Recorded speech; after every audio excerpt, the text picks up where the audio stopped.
ज्या दिवशी हे होर्डिंग पडलं आणि निष्पाप लोकांचा जीव गेला, मी त्या दिवशी सांगितलं होतं, हा मालक या होर्डिंगचा कुठल्याही बिळात लपला असेल तरी माझे पोलीस त्याला शोधून काढतील.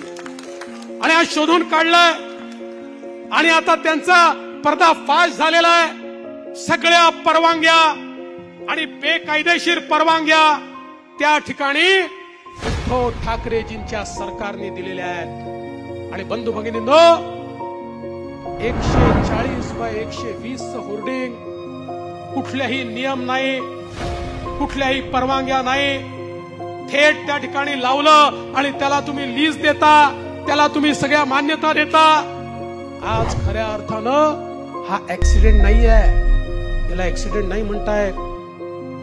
एक प्रकारे या लोकांचा खून हा त्यावेळच्या सरकारच्या आशीर्वादाने झालाय. आणि म्हणून तुला शब्द देतो, कुठल्याही परिस्थितीत हे जे 16 लोक या ठिकाणी गेले आहेत, यांचं जीवन वाया जाऊ देणार नाही. ऍक्सिडेंट म्हणून त्याला सुटू देणार नाही. त्याच्यावर सदोष मनुष्यवधाचा गुन्हा त्या ठिकाणी आम्ही साबित करू आणि त्याला त्याची शिक्षा भोगावी लागेल.